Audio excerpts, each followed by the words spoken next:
जम्मू कश्मीर में कांग्रेस की भारत जोड़ो यात्रा के दौरान दिग्विजय सिंह के बयान को कांग्रेस ने उनका निजी बयान बताया है।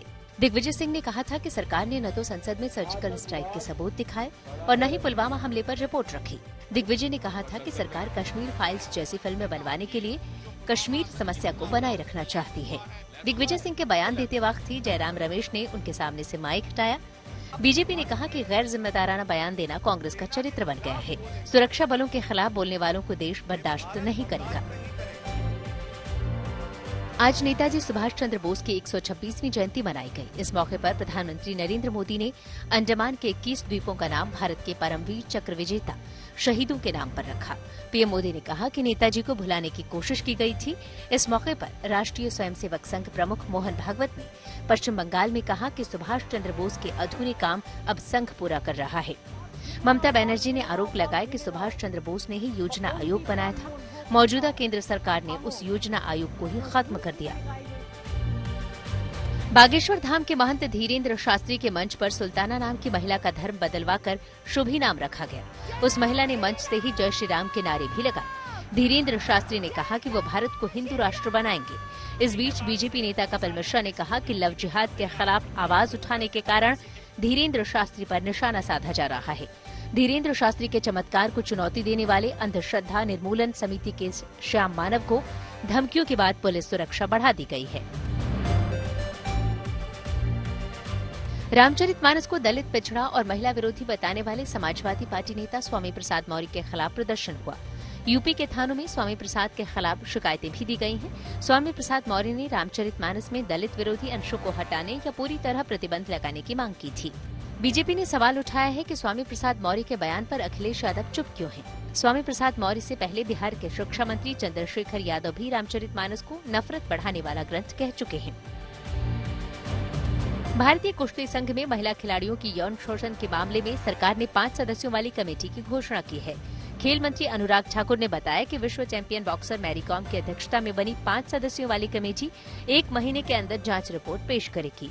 इससे पहले हरियाणा की महिला पहलवानों समेत कई रेसलर्स ने भारतीय कुश्ती संघ के अध्यक्ष बृजभूषण शरण सिंह पर यौन शोषण के आरोप लगाए थे। उत्तराखंड के चमोली जिले में बद्रीनाथ नेशनल हाईवे पर 1 से 2 मीटर चौड़ी दरारें आ गई हैं। उत्तराखंड के पर्यटन मंत्री सतपाल महाराज ने बताया कि जमीन धंसाव और भूस्खलन के बाद के हालात पर सरकार की नजर है। जोशीमठ में जमीन धंसने से प्रभावित हुए लोगों के लिए चमोली के ढाक गांव में शेल्टर बनाया जा रहा है। आपदा प्रबंधन विभाग के सचिव ने बताया है कि 6 जनवरी को 540 लीटर प्रति मिनट पानी निकल रहा था, जो अब घटकर 180 लीटर प्रति मिनट रह गया है। जोशीमठ में अब तक 836 मकानों में दरारें आ चुकी हैं। महाराष्ट्र के राज्यपाल भगत सिंह कोश्यारी ने एक बार फिर अपना पद छोड़ने की इच्छा जताई है। उन्होंने प्रधानमंत्री नरेंद्र मोदी को मुंबई दौरे के दौरान ही कहा था कि वो अब राजनीतिक जिम्मेदारियों से मुक्ति चाहते हैं। भगत सिंह कोश्यारी के कुछ बयानों को लेकर पिछले दिनों महाराष्ट्र में विवाद हुआ था, जिसमें उन्होंने ज्योतिबा फुले और सावित्रीबाई फुले पर बयान दिया था। छत्रपति शिवाजी महाराज पर उनके बयान को लेकर भी विवाद पैदा हो गया था। कोश्यारी 3 साल से महाराष्ट्र के राज्यपाल हैं। आज शिवसेना के संस्थापक बाला साहेब ठाकरे की 57वीं जयंती है। इस मौके पर पीएम मोदी ने लिखा कि बाला साहेब ठाकरे को उनकी जयंती पर याद कर रहा हूँ। मैं हमेशा उनके साथ अपनी यादों को संजो कर रखूंगा। समृद्ध ज्ञान और हाजिर जवाबी के मामले में वो धनी थे। उन्होंने अपना जीवन लोक कल्याण के लिए समर्पित कर दिया। बाला साहेब ठाकरे का जन्म 23 जनवरी 1926 को हुआ था। उन्होंने 1966 में शिवसेना की स्थापना की थी। बाला साहेब की मृत्यु के बाद उनके पुत्र उद्धव ठाकरे पार्टी की कमान संभाल रहे हैं। बिहार में छपरा के बाद सिवान में भी जहरीली शराब पीने से 4 लोगों की मौत हो गई है, जबकि 7 लोग अस्पताल में भर्ती कराए गए हैं। हादसे के बाद प्रशासन की ओर से कैंप लगाकर लोगों को इलाज के लिए बुलाया जा रहा है, लेकिन नीतीश कुमार ने हादसे की जानकारी से इनकार किया है। जहरीली शराब से हुई मौतों के बाद पुलिस आसपास के जिले में भी छापेमारी कर रही है। 10 आरोपियों को गिरफ्तार भी किया गया है। छपरा समेत कई गांवों में पिछले दिनों जहरीली शराब पीने से 78 लोगों की जान चली गई थी। चीन ने अफगानिस्तान में शासन कर रहे तालिबान के साथ एक बड़े समझौते का खुलासा हुआ है। चीन की कंपनी अब अफगानिस्तान के उत्तरी इलाके के अमू दरिया बेसिन से तेल और गैस निकालेगी। 5 जनवरी को हुए सौदे में तालिबान शुरू में 20% का साझेदार होगा। तालिबान सरकार के प्रवक्ता जबीउल्लाह मुजाहिद ने ट्वीट किया कि चीन की कंपनी अफगानिस्तान में 1 साल के अंदर $15 करोड़ और अगले 3 साल में $54 करोड़ का निवेश करेगी। विशेषज्ञों ने चिंता जताई है कि चीन की नजर अफगानिस्तान के रेयर अर्थ मेटल्स के भंडार पर है। आज सोमवार है, यानी हफ्ते का पहला दिन। हम उम्मीद करते हैं कि आपका वीकेंड बहुत अच्छा गुजरा होगा और अब आप नए हफ्ते का स्वागत करने के लिए नई ऊर्जा के साथ बिल्कुल तैयार हैं। और आज हफ्ते के पहले दिन हम आपको एक बहुत बड़ा विश्लेषण, एक बहुत बड़ी इन्वेस्टिगेशन दिखाना चाहते हैं।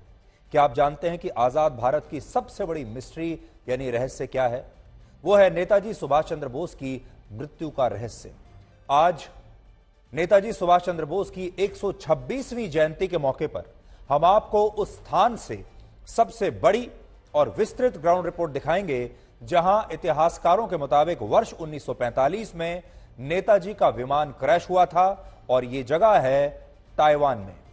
हमने ताइवान की सबसे पुरानी लाइब्रेरी में से वो तमाम दस्तावेज आज आपके लिए निकाले हैं जिनमें नेताजी के विमान क्रैश से लेकर उन्हें किस अस्पताल में भर्ती किया गया, उस समय उनकी स्थिति कैसी थी, किस डॉक्टर ने उनका इलाज किया था और कहां पर उनका अंतिम संस्कार किया गया, यह सब कुछ लिखा हुआ है। नेताजी सुभाष चंद्र बोस की मृत्यु पर यह किसी भी मीडिया संस्थान द्वारा की गई अब तक की सबसे बड़ी इन्वेस्टिगेशन रिपोर्ट है, जिससे आपको पता चलेगा कि उनकी मृत्यु से जुड़ी कितनी सारी तमाम बातें आप सबसे छुपाई गई हैं। क्या आप जानते हैं कि नेताजी सुभाष चंद्र बोस की मृत्यु के समय उनके विमान में सवार उनके सहयोगी कर्नल हबीबुर रहमान बाद में पाकिस्तान जाकर मोहम्मद अली जिन्ना के सबसे करीबी सलाहकार बन गए थे? और क्या आपको पता है कि नेताजी के विमान क्रैश की ऐसी ही खबर वर्ष 1942 में भी रेडियो पर प्रसारित हो चुकी थी? ये सारी बातें आज हम आपको बताएंगे, इसलिए आज का विश्लेषण आपको बिल्कुल भी मिस नहीं करना चाहिए। इसलिए अब जो हम आपको बातें बताने वाले हैं, बहुत ध्यान से अपनी पेटी बांध लीजिए और बहुत ध्यान से हमारी आगे आने वाली इस रिपोर्ट को देखिए। पिछले 77 वर्षों में नेताजी सुभाष चंद्र बोस की मृत्यु को लेकर हमारे देश में 3 जांच आयोग बन चुके हैं। 3, जिनमें से 2 जांच आयोगों ने अपनी रिपोर्ट में कहा कि नेताजी की मृत्यु विमान दुर्घटना में हुई थी और ये दोनों जांच आयोग वो हैं जो कांग्रेस की सरकारों के दौरान बनाए गए थे। इनमें शाहनवाज कमेटी का गठन वर्ष 1956 में पंडित जवाहरलाल नेहरू की सरकार ने किया था और फिर वर्ष 1970 में तत्कालीन प्रधानमंत्री इंदिरा गांधी ने भी खोसला कमीशन का गठन किया था। और ये दोनों ही जांच आयोग ये कहते हैं कि नेताजी की मृत्यु विमान दुर्घटना में हुई थी। इसके बाद वर्ष 1999 में पूर्व प्रधानमंत्री अटल बिहारी वाजपेयी ने एक और कमीशन का गठन किया जिसका नाम था मुखर्जी कमीशन, जिसने अपनी रिपोर्ट में यह बताया कि नेताजी सुभाष चंद्र बोस की मृत्यु विमान दुर्घटना में नहीं हुई थी। लेकिन यह रिपोर्ट 6 साल बाद वर्ष 2005 में तैयार हुई और तब तक अटल बिहारी वाजपेयी की सरकार जा चुकी थी, नई सरकार केंद्र में आ चुकी थी और तब नए प्रधानमंत्री थे डॉक्टर मनमोहन सिंह। यह पहली रिपोर्ट थी हमारे देश में जिसमें स्पष्ट रूप से यह लिखा था कि नेताजी सुभाष चंद्र बोस की मृत्यु प्लेन क्रैश में नहीं हुई थी। लेकिन यूपीए की सरकार ने इस रिपोर्ट को सही नहीं माना और इसे खारिज कर दिया। लेकिन पिछले कुछ महीनों में हमारी टीम ने इस विषय को लेकर काफी अध्ययन किया है, बहुत रिसर्च की है और आज हम नेताजी की मृत्यु से जुड़ी कुछ ऐसी बातें आपको बताना चाहते हैं जिनसे यह पता चलता है कि उनकी मृत्यु के बारे में अब तक आपको जो बताया गया वो पूरा सच नहीं था और शायद उनकी मृत्यु को लेकर हमारे देश के लोगों से झूठ भी बोला गया है। लेकिन उससे पहले आपको यह जानना होगा कि नेताजी सुभाष चंद्र बोस के आखिरी 48 घंटों में क्या हुआ था, यानी उनकी जो आखिरी यात्रा थी वो क्या थी। तो पहली बात तो यह है कि उनकी मृत्यु की जांच को लेकर हमारे देश में 3 कमीशन बने हैं। 3 में से 2 ने यह कहा कि उनकी मृत्यु विमान दुर्घटना में हुई है और एक ने कहा कि ऐसा नहीं था। शाहनवाज कमेटी और खोसला कमीशन के मुताबिक नेताजी सुभाष चंद्र बोस की मृत्यु 18 अगस्त 1945 को एक प्लेन क्रैश में हुई थी और यह प्लेन जिस एयरपोर्ट पर क्रैश हुआ था उसका नाम था मात्सुयामा। यह था मात्सुयामा एयरपोर्ट और यह एयरपोर्ट फिलहाल ताइवान की राजधानी ताइपे में है, जिसे पहले ताई होकू कहा जाता था। उसी एयरपोर्ट की तस्वीरें इस समय हम आपको दिखा रहे हैं और अलग अलग जांच आयोग ये मानते हैं कि दूसरे विश्व युद्ध में जापान की हार के बाद नेताजी सुभाष चंद्र बोस रशिया जाना चाहते थे, क्योंकि उन्हें लगता था कि ऐसे समय में जब जापान ब्रिटेन से हार चुका है तब रशिया ही उनकी मदद कर सकता है। शुरुआत में जापान नेताजी के इस फैसले के बहुत खिलाफ था, लेकिन ऐसा कहा जाता है कि उन्होंने जापान की सेना के फील्ड मार्शल को इस पर सहमत कर लिया और बाद में जापान की सेना के फील्ड मार्शल और जापान की सरकार उनकी मदद करने के लिए तैयार हो गए। नेताजी से कहा गया कि उनके लिए एक विशेष विमान का इंतजाम किया गया है जो उन्हें वियतनाम के साइगोन से रशिया के मंचूरिया तक छोड़कर आएगा। अब मैं आपको बड़ी स्क्रीन पर नेताजी सुभाष चंद्र बोस की इसी आखिरी यात्रा के बारे में पूरी डिटेल्स आपको देना चाहता हूं। आप देखिए, आप में से ज्यादातर लोगों को पता नहीं होगा कि नेताजी सुभाष चंद्र बोस की आखिरी यात्रा कब थी, कहां थी और कैसे थी। नेताजी सुभाष चंद्र बोस उस समय अपने सहयोगियों के साथ थाईलैंड के बैंकॉक में थे और 17 अगस्त 1945 को वो बैंकॉक से साइगोन के लिए रवाना हुए। यहां से आप देख पाएंगे 17 अगस्त 1945 बैंकॉक से रवाना हुए साइगोन के लिए, थाईलैंड से रवाना हुए हैं वियतनाम के लिए। और यह तस्वीर उस समय की है जब वो 17 अगस्त को साइगोन एयरपोर्ट पहुंचे थे। अभी आपको वो तस्वीर भी हम दिखाएंगे जिसे कहा जाता है कि ये उनकी आखिरी तस्वीर है। आपकी स्क्रीन पर जो आप देख रहे हैं, ऐसा माना जाता है कि ये नेताजी सुभाष चंद्र बोस की आखिरी तस्वीर है।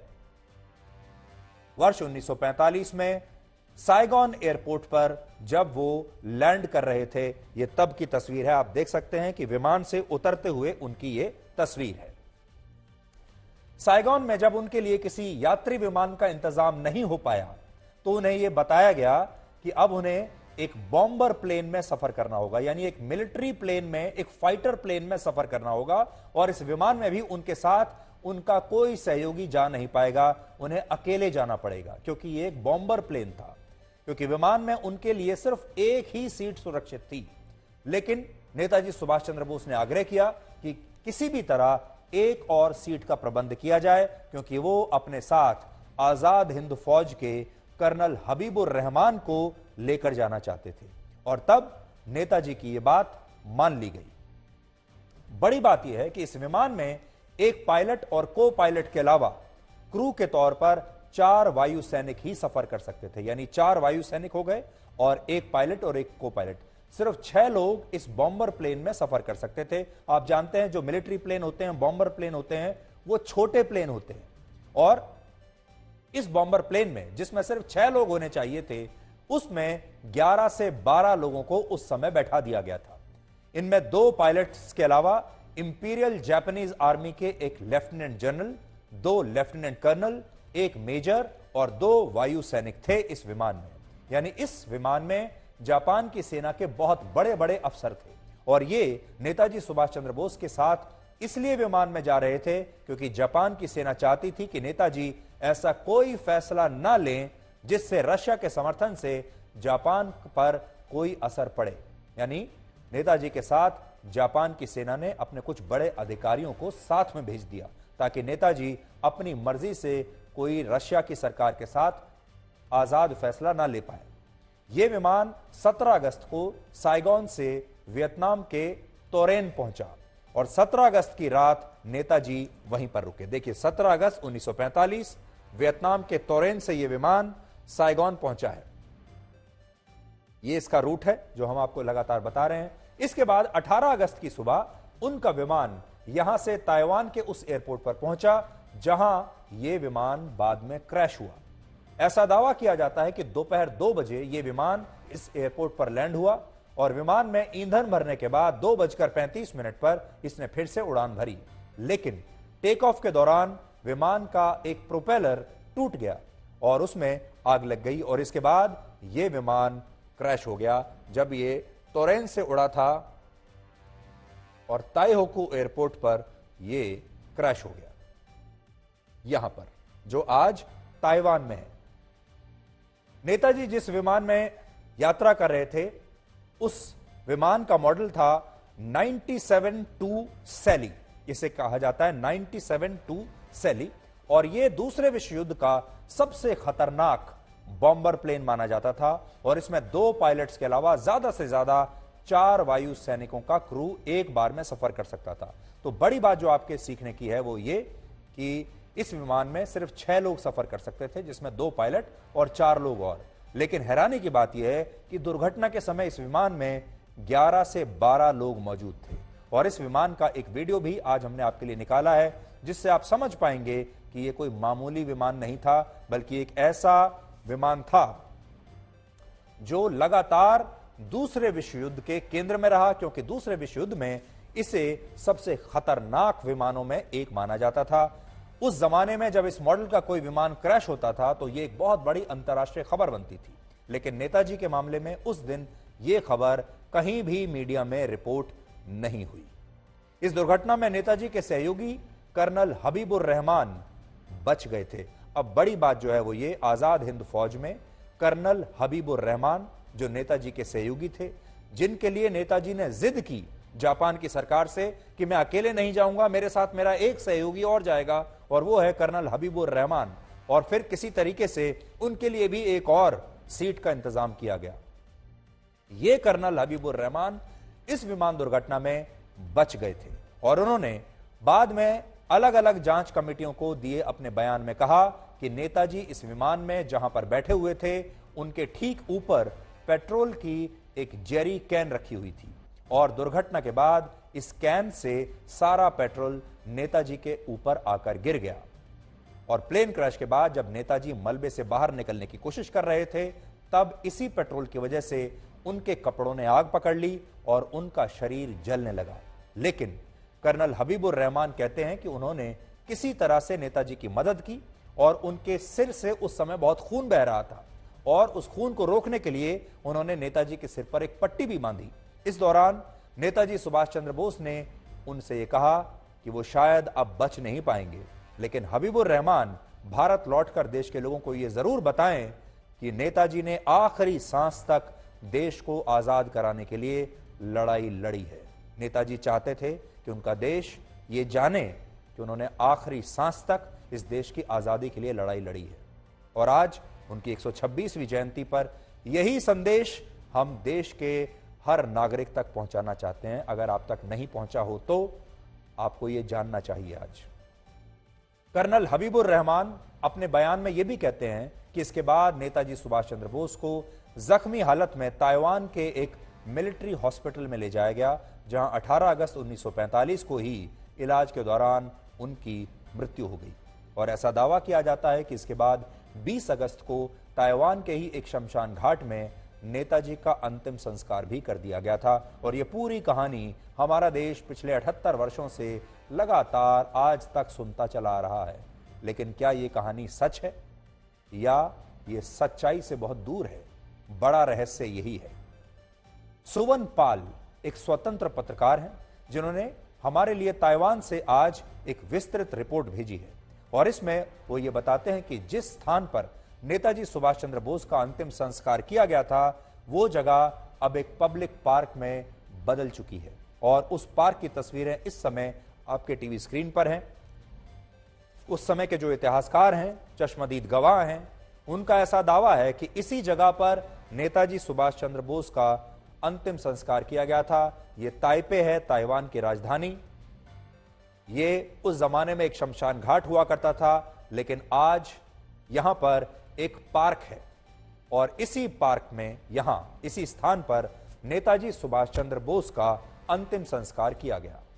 नोट करने वाली बात यह है कि इस जगह पर जिन लोगों का भी अंतिम संस्कार उस जमाने में किया गया, उनके आर्काइवल रिकॉर्ड्स ताइवान की सरकार के पास आज भी मौजूद है और ये रिकॉर्ड्स कहते हैं कि 22 अगस्त 1945 को, जिस दिन ऐसा कहा जाता है कि नेताजी का अंतिम संस्कार यहां पर हुआ, 22 अगस्त 1945 को यहां पर एक ही व्यक्ति का अंतिम संस्कार हुआ था, एक व्यक्ति का, लेकिन वो व्यक्ति नेताजी सुभाष चंद्र बोस नहीं थे, बल्कि वो व्यक्ति कोई और था।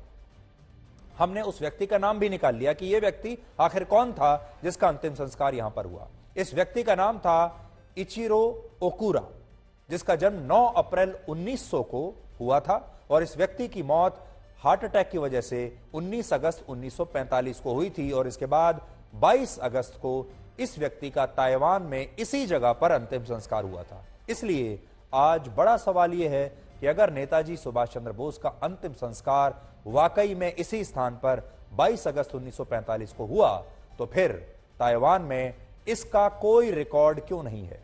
आप खुद सोचिए, जब जापान के एक व्यक्ति का यहां पर उसी दिन अंतिम संस्कार करने का रिकॉर्ड मौजूद है, तो फिर नेताजी से जुड़ा कोई भी रिकॉर्ड यहां पर क्यों नहीं है? दूसरी बात, ताइवान के जिस मिलिट्री हॉस्पिटल में नेताजी की इलाज के दौरान मृत्यु की बात कही जाती है, उस अस्पताल के पास भी ऐसा कोई रिकॉर्ड मौजूद नहीं है जो इस बात को पुख्ता करता हो कि उस दिन वाकई में नेताजी सुभाष चंद्र बोस को इस अस्पताल में जख्मी हालत में लाया गया था और इलाज के दौरान उनकी मृत्यु हुई थी। और ये एक बहुत बड़ी बात है, क्योंकि ये कोई साधारण अस्पताल नहीं था, ये एक मिलिट्री हॉस्पिटल था जिसे जापान की सेना दूसरे विश्व युद्ध में घायल हुए अपने सैनिकों का उपचार करने के लिए उस जमाने में इस्तेमाल करती थी। और यह अस्पताल आज भी ताइवान का एक बहुत बड़ा अस्पताल है। आज यह अस्पताल कैसा दिखता है, हम वहां पर भी गए हैं। यह अस्पताल इस समय आपकी स्क्रीन पर है। यह वही अस्पताल है जिसके बारे में यह दावा किया जाता है कि यहीं पर नेताजी सुभाष चंद्र बोस को विमान दुर्घटना के बाद घायल अवस्था में लाया गया था, यहां पर उनका इलाज हुआ और यहीं पर उनकी मृत्यु हुई।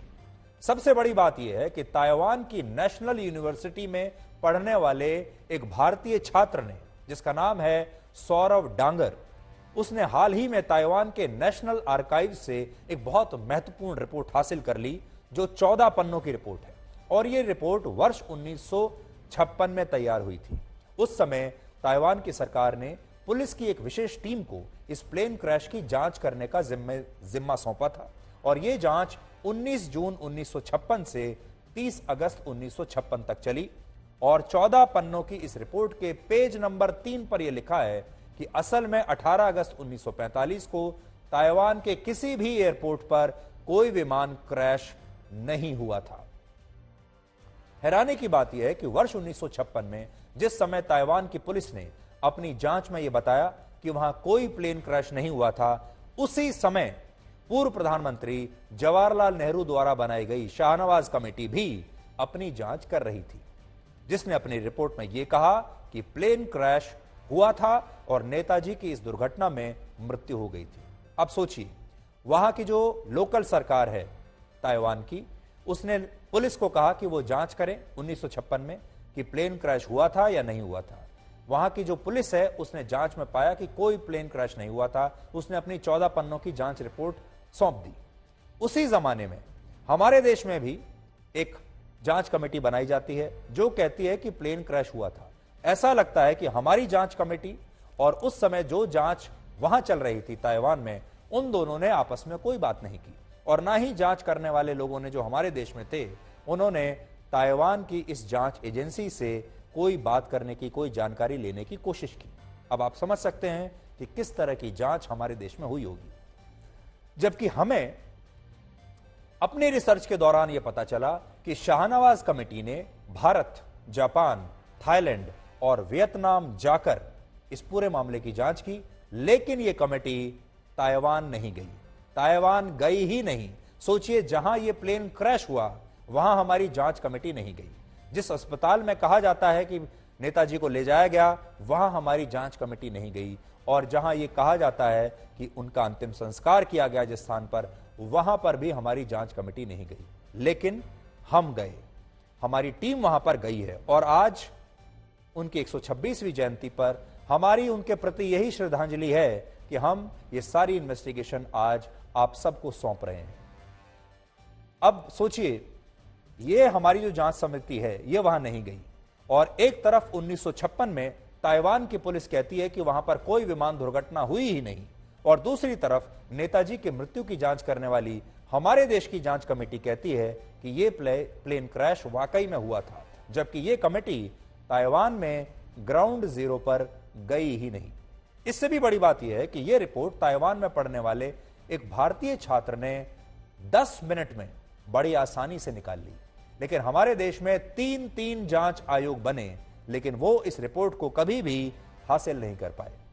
या आप ये भी कह सकते हैं कि उन्होंने इस दिशा में कभी कोई गंभीर कोशिश की ही नहीं।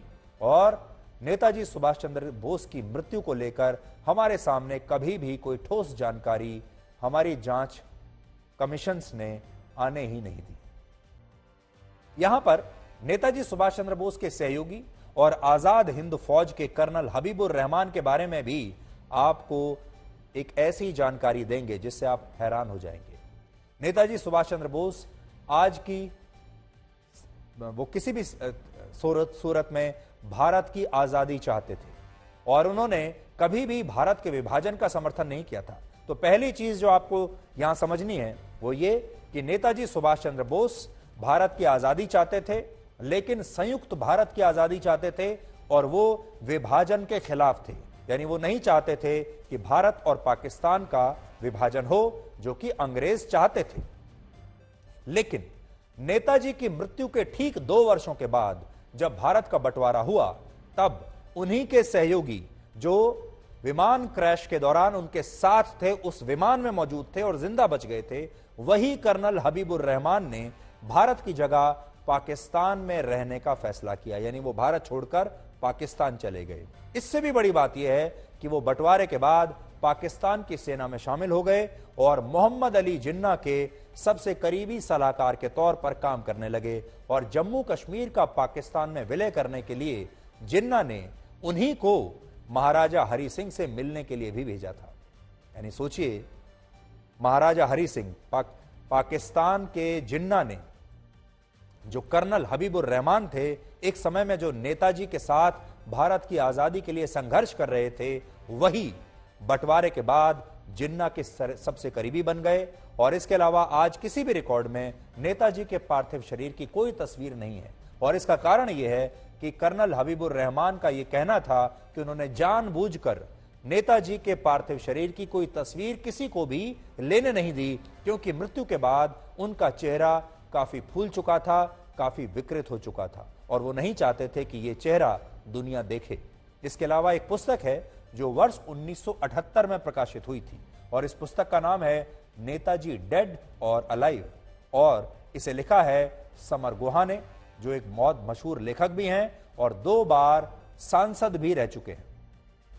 इस पुस्तक के पेज नंबर 161 पर यह लिखा है कि कर्नल हबीबुर रहमान ने नेताजी की मृत्यु से जुड़ी जो बातें बताई बाद में, वो बातें सही नहीं थीं, उनमें विरोधाभास था और इसकी वजह से उन पर कई बार सवाल उठे। मैं आज आपको पढ़कर बताना चाहता हूं कि उस पुस्तक में क्या लिखा है और बहुत महत्वपूर्ण बातें उस पुस्तक में लिखी हैं। मैं आज उस पुस्तक की कुछ एक कॉपी में लेकर आया हूं जो आपको पढ़कर सुनाना चाहता हूं।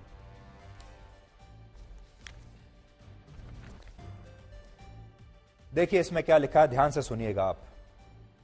Habibur Rahman said that only the upper part of Netaji's body was burnt and his head suffered a deep cut injury.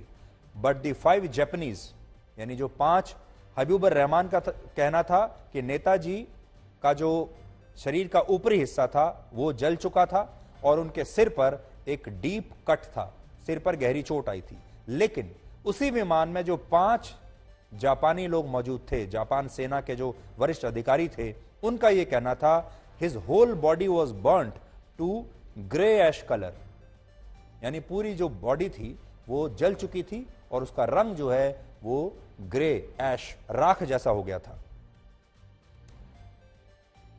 और नेताजी को कोई और इसके अलावा चोट नहीं आई थी, यानी नेताजी की शायद मृत्यु जलने की वजह से हुई, ऐसा जापानियों का कहना था।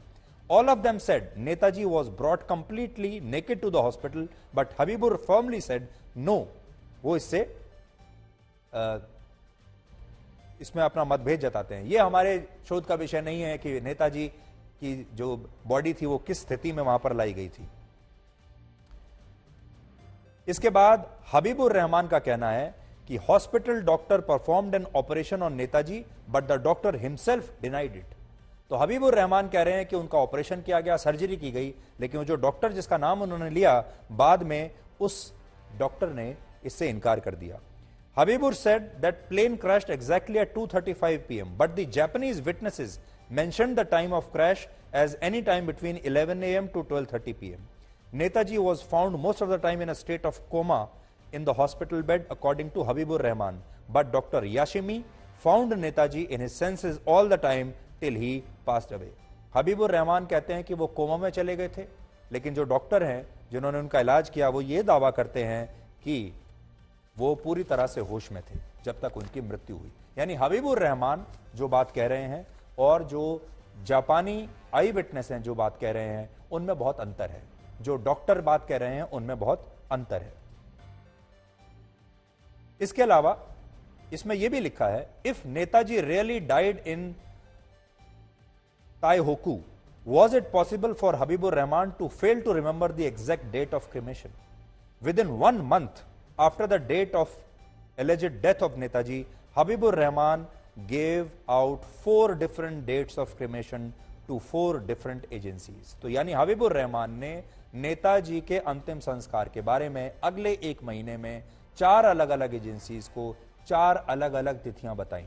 हबीबुर रहमान लगातार अपना बयान बदल रहे थे, तिथियां बदल रहे थे, समय बदल रहे थे और जो तिथि, समय और जो पूरा घटनाक्रम वो बता रहे थे वो बाकी के चश्मदीद गवाहों की बातों से मेल नहीं खाता था।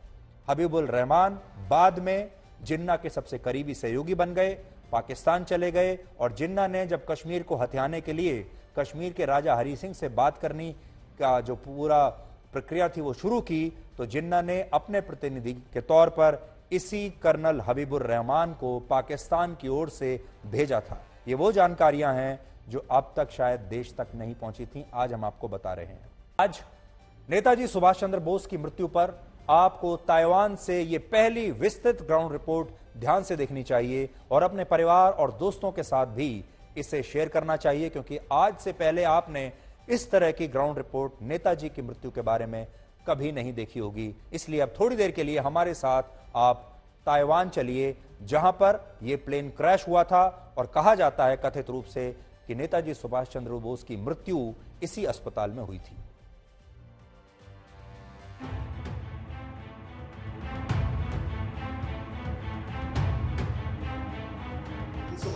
के 18 अगस्त इसी एयरपोर्ट में नेताजी सुभाष चंद्र बोस की फ्लाइट टेक ऑफ के कुछ ही देर बाद क्रैश हुआ था, जो बहुत सारे लोगों को मानना है, बट इसका अभी तक कोई डॉक्यूमेंट्री एविडेंस कहीं पे नहीं मिला।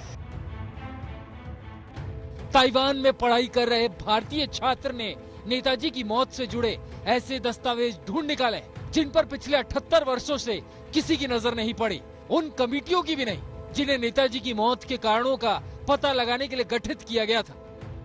सबसे पहले मैं यहाँ के ताइवान के नेशनल आर्काइव्स में गया और वहाँ जाने के बाद एक बहुत अच्छे स्टाफ है नेशनल आर्काइव्स में, उन्होंने मुझे हेल्प किया और मुझे ये नेताजी रिलेटेड डॉक्यूमेंट्स मुझे विद इन 10 मिनट में मिल गए। ताइवान के नेशनल आर्काइव में मौजूद इस दस्तावेज के मुताबिक इस बात को प्रमाणित नहीं किया जा सकता है कि नेताजी की मौत द्वितीय विश्व युद्ध के दौरान ताइवान में हुई थी। 14 पन्नों की ये रिपोर्ट साल 1956 में ताइवान की पुलिस की तरफ से दी गई है। हालांकि इस रिपोर्ट का एक पेज अब तक नहीं मिला है। ताइवान पुलिस डिपार्टमेंट ने बनाया है 1956 में और जिसमें कि एक पेज अभी भी क्लासिफाइड है इस डॉक्यूमेंट का। मैं ट्राई कर रहा हूँ कि इस डॉक्यूमेंट के पेज को मिल जाए, बट अभी तक मुझे सफलता नहीं मिली है इस पेज को हासिल करने में। कहा जाता है कि नेताजी को विमान हादसे के बाद मिलिट्री अस्पताल में ले जाया गया था, जहां उनकी मौत हो गई और उनका अंतिम संस्कार ताइपे के एक शमशान घाट में किया गया था, जो अब एक पार्क में बदल दिया गया है। लेकिन उस वक्त के इस शमशान घाट में जिन लोगों का अंतिम संस्कार किया गया, उसके रिकॉर्ड्स में नेताजी का नाम कहीं मौजूद नहीं है। अब देखते हैं ताइवान के आर्काइव से जो हमें मिला, उसी दिन 1945 की 22 अगस्त के दिन पर सिर्फ एक इंसान की क्रिमेशन यहाँ पे हुआ था और उनका नाम नेताजी सुभाष चंद्र बोस नहीं था, उनका नाम था इचिरो ओकुरा। ये जापानीज उस टाइम पे ताइवान जापानीज रूल के अंडर थे, जापानीज ऑक्यूपेशन के अंडर थे और एज पर द रिकॉर्ड जो अभी तक मौजूद है ताइवान के नेशनल आर्काइव्स में। Didn't they have any certificate after discharging? Didn't they have any other police records and the military records which will help us to understand that yes, his condition was like that and he died in that nose down of that bomber. Now, again, the question is, if that doctor has declared the patient is dead with a 80% burn, so where is that certificate? वहीं जापानी media की reports को लेकर भी सवाल खड़े होते हैं।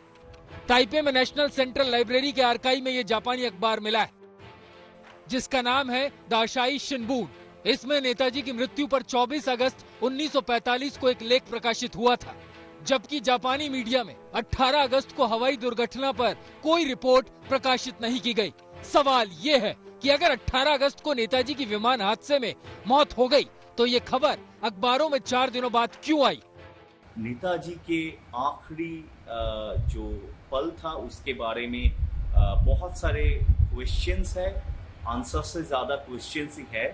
और हम लोग जो इन्वेस्टिगेशन यहाँ पे किया उसके मुताबिक हम लोग देख सकते हैं कि बहुत सारे कॉन्ट्राडिक्टरी इंफॉर्मेशन फैक्ट्स है जो अभी तक एस्टैब्लिश नहीं करते नेताजी का निधन ताइपे पे ही हुआ था। इन रिकॉर्ड्स के बाद नेताजी की मौत को लेकर रहस्य और गहरा गया है। सोचिए, ये कितना दुखद है कि भारत की आजादी के सबसे बड़े नायक नेताजी सुभाष चंद्र बोस की मौत कैसे हुई, इसका सही जवाब उनकी मौत के 78 वर्षों बाद भी नहीं मिल पाया है। आज हम आपके साथ एक और किस्सा शेयर करना चाहते हैं। असल में 24 मार्च 1942 को ब्रिटेन की न्यूज एजेंसीज ने अपने एक लाइव प्रसारण में यह बताया कि टोक्यो जाते समय नेताजी सुभाष चंद्र बोस का प्लेन क्रैश हो गया और इस दुर्घटना में उनकी मृत्यु हो चुकी है। सोचिए, 24 मार्च 1942 को ही ब्रिटेन की न्यूज एजेंसीज ने बिल्कुल वही बात कही जो बाद में 1945 में हुई, और उसमें भी यही बताया गया कि नेताजी का एक प्लेन क्रैश में उनकी मृत्यु हो गई है। और इस खबर ने तब भारत के क्रांतिकारियों को झकझोर कर रख दिया था। पूरा भारत शोक में डूब गया था यह सोचकर कि हमारे नेताजी सुभाष चंद्र बोस एक प्लेन क्रैश में इस तरह से मारे गए हैं।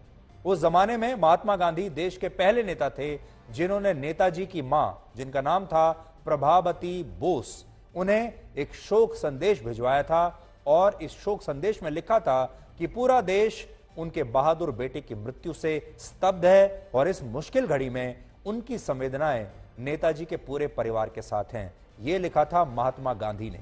महात्मा गांधी, पंडित जवाहरलाल नेहरू और अंग्रेजी सरकार ने तब यह मान लिया था कि नेताजी की मृत्यु हो चुकी है। लेकिन 25 मार्च 1942 को नेताजी सुभाष चंद्र बोस ने स्वयं आजाद हिंद रेडियो पर आकर एक भाषण दिया और कहा कि अंग्रेजी सरकार उनकी मृत्यु चाहती है, लेकिन वो अभी भी जिंदा हैं। और इस भाषण में उन्होंने भारत के लोगों को अंग्रेजों की विभाजनकारी नीतियों से सावधान रहने के लिए कहा था। तो सोचिए, अंग्रेजों की जो न्यूज एजेंसीज थीं, उन्होंने ये खबर 3 साल पहले ही एक बार प्लांट कर दी थी 1942 में ही कि नेताजी सुभाष चंद्र बोस की इसी प्रकार से एक प्लेन क्रैश में मृत्यु हो चुकी है। लेकिन बाद में वो खुद आए रेडियो पर और उन्होंने कहा कि मेरी मृत्यु नहीं हुई है। ये उस जमाने की एक बहुत बड़ी फेक न्यूज थी। आप कह सकते हैं ये एक फेक न्यूज थी जो अंग्रेजों ने प्लांट की थी और महात्मा गांधी सहित तमाम लोगों ने बड़ी आसानी से मान लिया कि नेताजी अब नहीं रहे। दुख की बात यह है कि उनके विचारों पर हमारे देश के कुछ नेताओं की सोच बहुत हावी हो गई थी। वर्ष 1945 में जब फिर से भारत में रेडियो पर यह खबर आई कि नेताजी की एक प्लेन क्रैश में मृत्यु हो गई है, तो लोगों ने इस खबर पर विश्वास नहीं किया, क्योंकि एक खबर पहले भी 3 साल पहले ऐसी आ चुकी थी और तब देश के लोगों को लगा कि पिछली बार की तरह इस बार भी नेताजी सुभाष चंद्र बोस फिर से एक दिन वापस रेडियो पर आएंगे या कहीं पर भी आएंगे और पूरे देश को बताएंगे कि वो अभी जिंदा है, यानी उस जमाने में वो आकर कहेंगे टाइगर अभी जिंदा है। लेकिन इस बार ऐसा हुआ नहीं और देश के करोड़ों लोग इंतजार करते रह गए कि एक दिन नेताजी सुभाष चंद्र बोस आएंगे, हमारा नेता, हमारे नेताजी एक दिन जरूर आएंगे और कहेंगे कि मैं अभी जिंदा हूं। लेकिन ऐसा हुआ नहीं। 30 दिसंबर 1943 को नेताजी सुभाष चंद्र बोस ने पहली बार भारत की जमीन पर पोर्ट ब्लेयर में भारत का तिरंगा झंडा लहराया था। पोर्ट ब्लेयर केंद्र शासित प्रदेश अंडमान निकोबार की राजधानी है। सोचिए, वो पहले व्यक्ति थे, पहले नेता थे जिन्होंने भारत की भूमि पर तिरंगे को लहरा दिया था आजादी से पहले ही। नेताजी सुभाष चंद्र बोस भारत के पहले नेचुरल प्राइम मिनिस्टर भी थे, क्योंकि उन्होंने भारत की आजादी से 4 साल पहले 21 अक्टूबर 1943 को सिंगापुर में देश की पहली निर्वासित सरकार का गठन किया और इस सरकार का नाम था अर्जी हुकूमत आजाद हिंद। इसके अलावा दिसंबर 1943 को उनके नेतृत्व में आजाद हिंद फौज ने अंडमान निकोबार द्वीप समूह को ब्रिटिश हुकूमत से आजाद करा लिया था, लेकिन इतिहास में उनकी इस उपलब्धि का ज्यादा जिक्र नहीं हुआ। हालांकि आज उनकी 26वीं जयंती के मौके पर प्रधानमंत्री नरेंद्र मोदी ने अंडमान निकोबार में नेताजी को समर्पित राष्ट्रीय स्मारक के एक मॉडल का उद्घाटन आज किया है और आज अंडमान निकोबार के 21 आइलैंड्स को नया नाम भी दिया गया है और ये नाम हमारे देश के शहीदों के नाम पर रखे गए हैं। इसलिए हम कह सकते हैं कि नेताजी सुभाष चंद्र बोस की आत्मा आज ये सब देखकर प्रसन्न हुई होगी। अंडमान की ये धरती वो भूमि है जिसके आसमान में पहली बार मुक्त तिरंगा फहरा था। इस धरती पर पहली आजाद भारतीय सरकार का गठन हुआ था, लेकिन दुर्भाग्य से स्वतंत्रता संग्राम की उन स्मृतियों की जगह अंडमान की पहचान को गुलामी की निशानियों से जोड़कर रखा गया था। साथियों, आज 21वीं सदी का ये समय देख रहा है कि कैसे जिन नेताजी सुभाष को आजादी के बाद भुला देने का प्रयास हुआ, आज देश उन्हीं नेताजी को पल पल याद कर रहा है। मैं खुद स्वयं नेताजी का बहुत बड़ा फैन हूं और मैं चाहूंगा कि आप भी नेताजी सुभाष चंद्र बोस के फैन बनिए, उन्हें फॉलो कीजिए। नेताजी सुभाष चंद्र बोस ने एक बार कहा था, अगर कभी जीवन में झुकने की नौबत आ ही जाए तो वीरों की तरह झुकना, कायरों की तरह नहीं। नेताजी भारत को आजाद और आत्मनिर्भर देखना चाहते थे और उनका यह सपना वर्ष 1947 में पूरा भी हो गया, लेकिन इस सपने को पूरा होने के समय वो हमारे बीच में नहीं थे और आज हमें लगता है कि उनकी आत्मा को ये देखकर बड़ा दुख होता होगा कि जिस देश को वो आजाद देखना चाहते थे, वाकई आजाद देखना चाहते थे, उस देश के लोग शरीर से और जमीन से तो आजाद हो गए, लेकिन मानसिक रूप से आज भी हमारे देश के लोगों को आजादी नहीं मिली है। आज भी हमारे देश के लोग हमारे देश में क्या हो रहा है उसका सर्टिफिकेट लेने के लिए उन्हीं पश्चिमी देशों की तरफ जाते हैं। आज भी हमारे देश में हैप्पीनेस इंडेक्स क्या है ये हम पश्चिम के देशों की रिपोर्ट मानकर उनसे सर्टिफिकेट लेते हैं। हमारे देश में प्रेस फ्रीडम इंडेक्स क्या है ये भी हम पश्चिम के देशों के लोगों से और वहां की संस्थाओं से जानते हैं। हमारे देश में क्या चल रहा है, कितना हैप्पीनेस है, कितनी अनएम्प्लॉयमेंट है, हमारा देश किस पैरामीटर पर कहां बैठता है, आज ये सारी रिपोर्ट वही लोग बनाते हैं जो एक जमाने में जिन्होंने हमें गुलाम बनाकर रखा था और आज भी हम उन्हीं का सर्टिफिकेट पाने के लिए बहुत आतुर रहते हैं। हमारे देश में तब तक कोई चीज सही नहीं मानी जाती जब तक कोई पश्चिमी देश या ब्रिटेन की कोई संस्था या अमेरिका की कोई संस्था उसे वाकई में मान नहीं लेती, मान्यता नहीं देती। यानी आज भी हम मान्यता लेने के लिए या तो ब्रिटेन जाते हैं या अमेरिका जाते हैं और ये बात आज नेताजी को बहुत चुभती होगी। नेताजी सुभाष चंद्र बोस अगर जीवित रहते तो शायद भारत का बंटवारा भी नहीं होता और पाकिस्तान अस्तित्व में नहीं आता, लेकिन धर्म के नाम पर उस समय भारत में विभाजन की लकीरें खिंच गईं और पाकिस्तान बन गया। पाकिस्तान का 90% से ज्यादा इलाका अंधेरे में डूबा हुआ है क्योंकि आज सुबह से ही पाकिस्तान के 90% इलाकों में अचानक से बिजली कट गई और इस समय पाकिस्तान के इन इलाकों में ना बिजली है, ना इंटरनेट है, ना मोबाइल फोन के सिग्नल आ रहे हैं और अब तो बहुत सारे लोगों के मोबाइल फोन्स स्विच ऑफ होने वाले हैं थोड़ी देर के बाद क्योंकि वहां पर चार्ज करने के लिए बिजली नहीं है। भारतीय समय के अनुसार आज सुबह करीब 8 बजे पाकिस्तान में नेशनल पावर ग्रिड फेल हो गया, जिसके बाद उसके ज्यादातर राज्यों में, जगहों में, शहरों में, गांवों में बिजली की सप्लाई ठप हो गई। पावर ग्रिड एक तरह का सिस्टम होता है जो बिजली के उत्पादन से उसकी सप्लाई तक की कड़ियों को जोड़कर इसे व्यवस्थित करता है। और अगर इस पावर ग्रिड में कोई गड़बड़ी आ जाए तो ये किसी भी देश को अंधकार में ले जा सकता है। और पाकिस्तान में उनका जो पावर ग्रिड है वो फेल हो गया है आज। पाकिस्तान की सरकार का कहना है कि ये ब्लैकआउट वहां इसलिए हुआ क्योंकि बलूचिस्तान के क्वेटा और सिंध प्रांत के बीच आज एक हाई टेंशन लाइन में कुछ खराबी आ गई और इसकी वजह से वहां का पावर ग्रिड फेल हो गया। अब आपको एक सैटेलाइट तस्वीर दिखाते हैं जो इस समय की ताजा तस्वीर है रात की, जिसमें आप पाकिस्तान के ज्यादातर इलाकों में इस ब्लैकआउट का असर देख पाएंगे। देखिए, बड़ी स्क्रीन पर देखिए, भारत आपको जगमगाता हुआ नजर आएगा। भारत में चारों आपको ये रात में सैटेलाइट द्वारा ली गई तस्वीर है। और पाकिस्तान अगर आप देखेंगे तो पाकिस्तान का 90% इलाका आपको यहां अंधकार में डूबा हुआ नजर आएगा। ये ताजा सैटेलाइट तस्वीरें हैं इस समय की। अब पाकिस्तान में चारों तरफ अफरा तफरी का माहौल है और वहां आपातकालीन सेवाएं बुरी तरह से प्रभावित हुई हैं। अब कराची की तस्वीरें देखिए, जहां बिजली नहीं होने की वजह से एक अस्पताल में ऑपरेशन थिएटर में सारी सर्जरीज को रोक दिया गया और कई जगहों पर जनरेटर्स की मदद से मरीजों का इलाज वहां पर करना पड़ रहा है। तो ये बिजली कटने से लाहौर में भी मेट्रो की सेवाएं बंद हो गई।